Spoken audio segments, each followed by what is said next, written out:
अरशद और सलमा की मोहब्बत इतनी पाक थी कि उन दोनों ने तकरीबन 7 साल साथ साथ गुजारे थे। वे दोनों एक दूसरे को दिल की गहराइयों से चाहते थे, पर उन्होंने मन ही मन ठान लिया था कि जब तक उनका निकाह नहीं होता तब तक वे एक दूसरे के जिस्म को नहीं छुएंगे। उस समय अरशद की उम्र महज 17 साल थी। तब वह अपनी चाची के घर उनके साथ रह रहा था। चाची उस पर अपनी जान छिड़कती थी। सलमा भी अक्सर अरशद की चाची के घर आती जाती रहती थी। सलमा और कोई नहीं बल्कि अरशद की चाची की छोटी बहन थी, जो महज 16 साल की एक खूबसूरत लड़की थी। उसकी नीली आंखें ऐसी लगती थी मानो कोई अंग्रेज हो। गोरा बदन, बड़ी बड़ी आंखें, सुनहरे बाल उसकी खूबसूरती में 4 चांद लगाते थे। एक दिन अरशद अपनी चाची से बातें कर रहा था कि तभी वहाँ सलमा भी आ गई।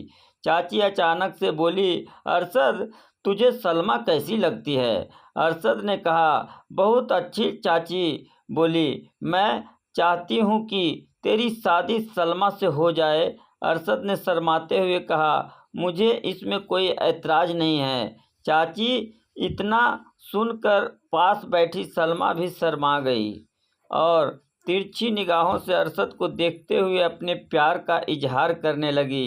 अरशद की चाची ने सलमा से पूछा, क्यों सलमा, क्या तू चाहती है कि तेरी शादी अरशद से हो जाए?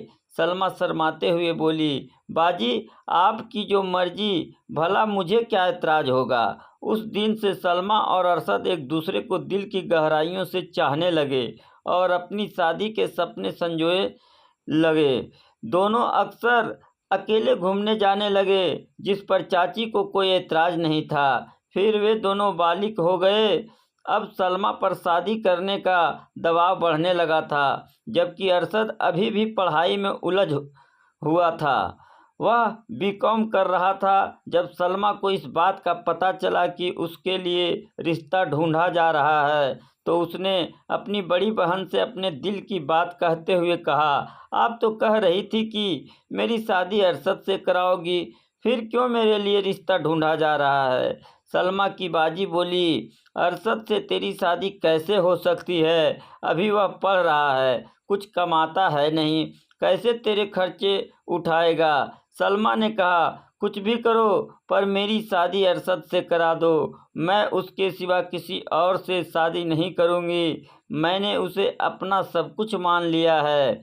अब इस दिल में उसके सिवा किसी और का ख्याल करना भी मेरे लिए बड़ा मुश्किल है।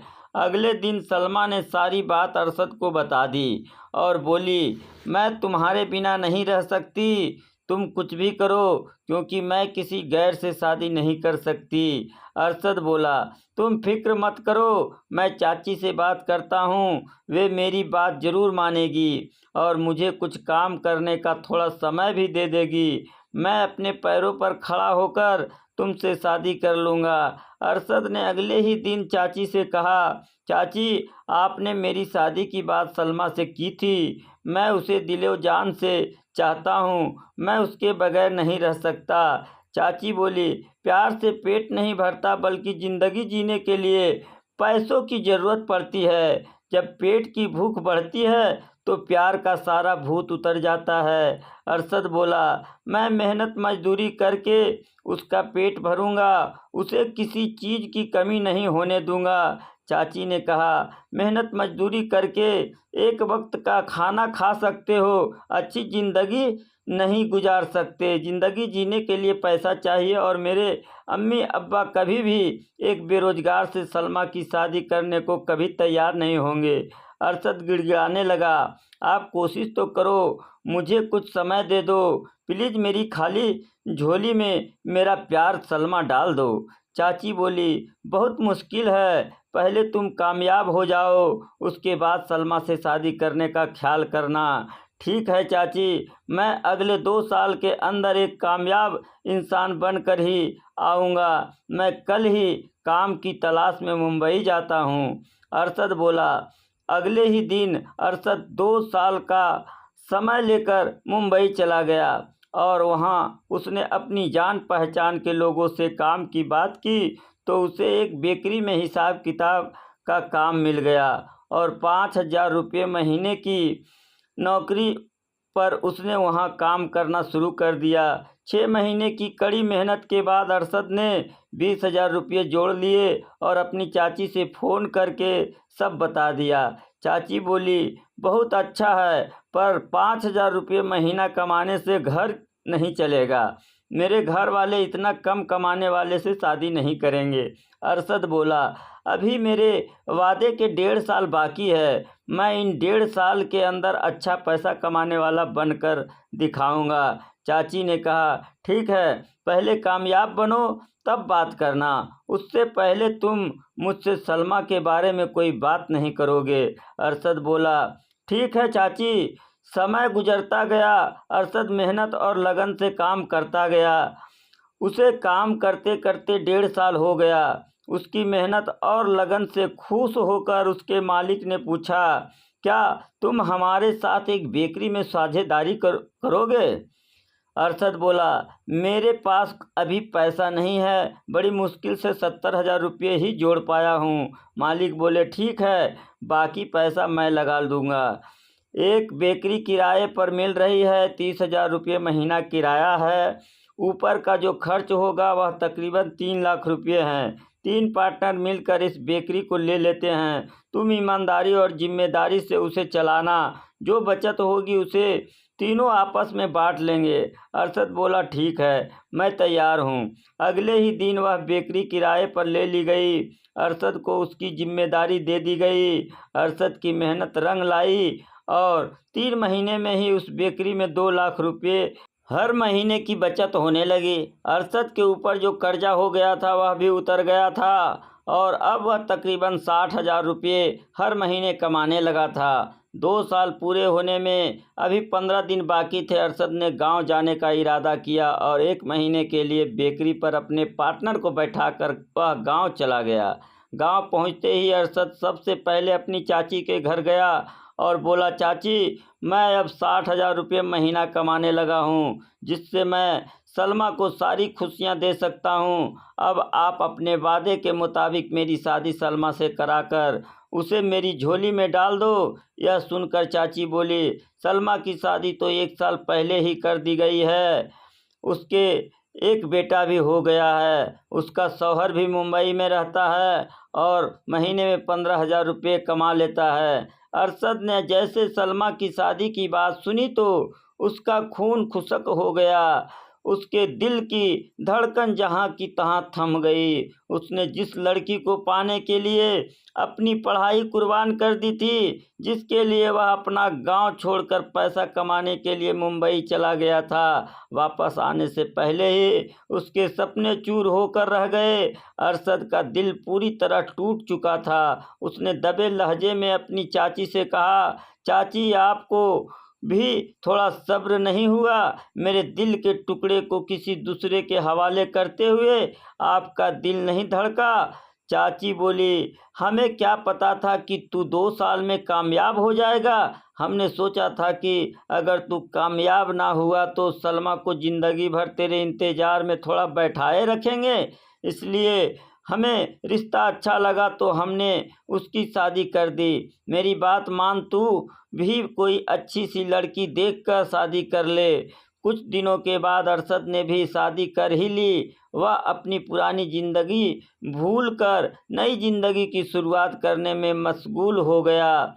दिन बीतते गए। एक बार अरशद महाराष्ट्र संपर्क क्रांति ट्रेन से मुंबई जाने के लिए जैसे ही बोगी नंबर S5 की बर्थ नंबर 32 पर पहुंचा तो वहां सलमा को देखकर दंग रह गया। सलमा बर्थ नंबर 31 पर अपने 4 महीने के बेटे के साथ बैठी थी। जैसे ही दोनों की नज़र एक दूसरे पर पड़ी तो हैरान रह गए। अरशद सलमा से बोला, तुम भी मुंबई जा रही हो क्या सलमा? हाँ, मेरे शौहर को 2 महीने के लिए उनके दोस्त का कमरा मिला था तो उन्होंने मुझे अपने पास मुंबई बुला लिया है। वे बांद्रा स्टेशन पर आकर मुझे ले जाएंगे।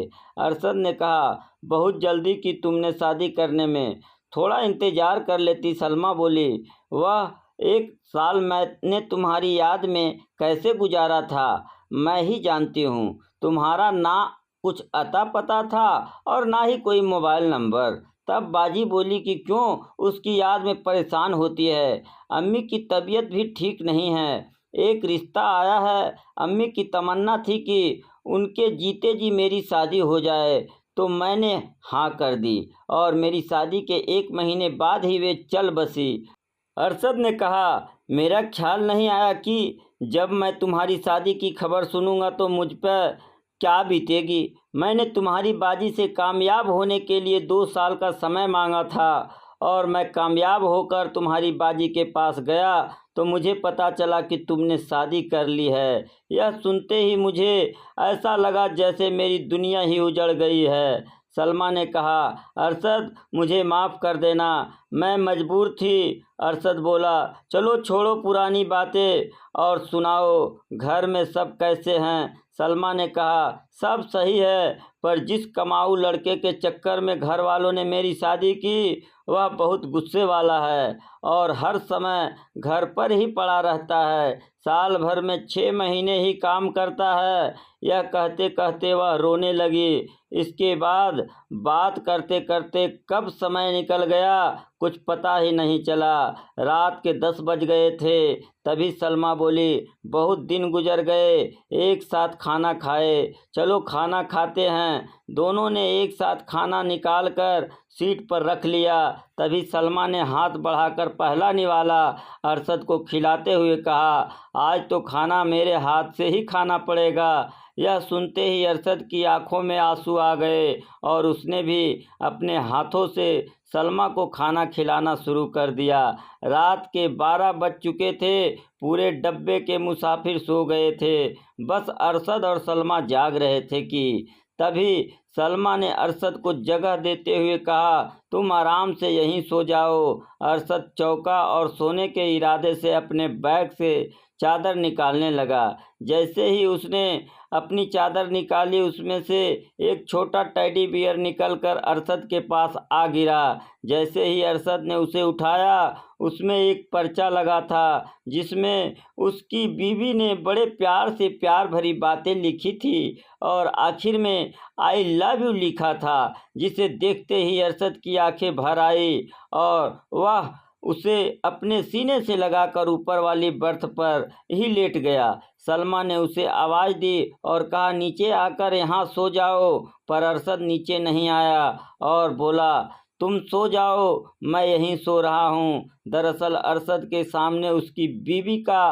प्यार भरा लव लेटर आ गया था, जिसे देखकर उसे एहसास हो गया था कि सलमा के पास जाकर सोना अपनी बीवी का साथ गद्दारी करना है, उसे धोखा देना है, जबकि सलमा अब एक पराई औरत है। अपनी बीवी को याद करते करते कब अरशद की आंख लग गई उसे पता ही ना चला। सुबह जब आँख खुली तो उसने अपने आप को बांद्रा स्टेशन पर पाया। ट्रेन मुंबई आ चुकी थी। अरशद जल्दी से उठा और नीचे उतर आया। सलमा ने पूछा, क्या बात है, तुम रात को नीचे नहीं आए? अरशद टालते हुए बोला, मेरी आँख लग गई थी। दोनों ने जल्दी जल्दी अपना सामान एक साइड में किया।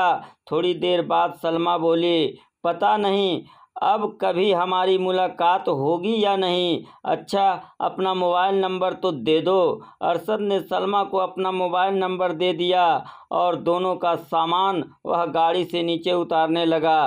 प्लेटफार्म से बाहर निकलते ही सलमा का शौहर आ गया और ऑटो रिक्शा में बैठाकर उसे ले जाने लगा। सलमा हसरत भरी निगाहों से अरशद को देखती रही। थोड़ी ही देर में दोनों एक दूसरे की आंखों से ओझल हो गए। अरशद ने मुंबई आकर अपना काम संभाल लिया और खूब तरक्की की। कुछ ही दिनों में अरशद ने भी अपनी बीवी को मुंबई बुला लिया। एक दिन अरशद ने अपनी चाची को फ़ोन किया और उनकी खबर जाननी चाही तो उन्होंने बताया, सलमा मायके में आकर रह रही है। उसका शौहर उसे जानवरों की तरह मारता पीटता है, कुछ काम काज भी नहीं करता है। और तू सुना, क्या हाल है तेरे? मैं 2 बेकरी चला रहा हूँ। अब महीने के 1 लाख रुपये कमाता हूँ। बीवी भी खुश है। एक बेटी का बाप बन गया हूँ। चाची बोली, तूने वह कर दिखाया है जिसकी हमें उम्मीद भी नहीं थी। काश हम समय रहते तुझे समझ पाते और सलमा से ही तेरी शादी करा देते तो आज सलमा इस तरह की परेशानियों में ना घिरी होती। अरशद ने सलमा के बारे में इतना सुनकर फ़ोन रख दिया। एक दिन अरशद के फ़ोन की घंटी बजी। उसने फ़ोन उठाया तो दूसरी तरफ से सलमा के बोलने की आवाज़ आई। अरशद, मैं अब उस जालिम के साथ नहीं रहूँगी जो मुझे जानवरों की तरह मारता पीटता है, खाने को भी नहीं देता, कुछ कमाता ही नहीं, बस रात दिन दोस्तों के साथ घूमता फिरता है। उसने मेरी ज़िंदगी नरक बना दी है। अरशद, अगर मैं उससे तलाक ले लूँगी तो क्या तुम मुझसे शादी करोगे? अरशद ने कहा, कैसी बात कर रही हो तुम? ऐसा कुछ मत करो। अपने घर वालों से कहो कि उसे प्यार से समझाए और उसे कोई काम करा दे ताकि उसकी कुछ इनकम होने लगे। यह तो सोचो कि तुम्हारे पास अब उसका एक बेटा भी है, क्यों उसे उसके बाप से अलग करना चाहती हो? जल्दबाजी में कोई ऐसा कदम मत उठाना जिसकी वजह से बाद में परेशानी हो। सलमा बोली, मैं तुमसे मशवरा नहीं मांग रही, बल्कि मैं तो यह कह रही हूँ कि अगर मैं उससे तलाक ले लूँ तो क्या तुम मुझे अपनाओगे? अरशद ने कहा, ऐसा कैसे हो सकता है? मेरी भी बीवी है, बच्ची है जिन्हें मैं बहुत प्यार करता हूँ। तुम समझती क्यों नहीं? सलमा गुस्से में बोली, इसका मतलब यह है कि तुम मुझसे प्यार नहीं करते थे और ना ही करते हो। अरशद बोला, मैं सिर्फ तुमसे ही प्यार करता था, पर अब अपने बीवी बच्चों से प्यार करता हूँ। हाँ, तुमसे अब वह प्यार नहीं करता जो तुम सोच रही हो, क्योंकि अब तुम भी किसी दूसरे की अमानत हो और मैं भी। अब सिर्फ हम एक अच्छे दोस्त हैं। सलमा गुस्से में बोली, ठीक है, तुमसे ही उम्मीद थी कि तुम मुझे अपनाओगे, पर जब तुम ही पराये हो गए तो किसी और से क्या उम्मीद की जाए? कहते हुए उसने फ़ोन रख दिया।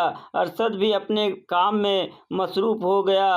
रह रह कर उसे सलमा के कहे शब्द सता रहे थे, पर वह अब उसे कैसे अपना सकता था, क्योंकि उसकी बीवी थी, बच्ची थी जिन्हें वह धोखा नहीं दे सकता था। एक दिन अरशद की चाची का फ़ोन आया और उन्होंने उसे एक दुख भरी बात बताई, जिसे सुनकर अरशद के होश ही उड़ गए। चाची ने बताया, सलमा अब इस दुनिया में नहीं रही। उसे अचानक सीने में दर्द हुआ, फिर जल्दबाजी में उसे हॉस्पिटल ले जाया गया, पर वहां पहुंचते पहुंचते उसकी मौत हो गई। यह सुनते ही अरशद को बड़ा धक्का लगा। देखते ही देखते उसकी पाक मोहब्बत, जिसे वह सच्चे दिल से चाहता था, आज इस दुनिया में नहीं थी। अरशद कई दिनों तक सलमा के गम में दुखी रहा। उसे ना तो खाना अच्छा लगा और ना ही कोई काम। उसकी आंखों से नींद कोसों दूर थी। वह यही सोचकर बेचैन हो रहा था कि कहीं सलमा की मौत का जिम्मेदार वह तो नहीं, क्योंकि आखिरी समय में सलमा ने उससे प्यार मांगा था, पर अपने बीवी बच्चों के होते हुए उसने उसके प्यार को ठुकरा दिया। यह कहानी आपको कैसी लगी कमेंट के माध्यम से हमें ज़रूर बताएं और ऐसे ही कहानी सुनाने के लिए मेरे चैनल को लाइक और सब्सक्राइब ज़रूर करें। धन्यवाद।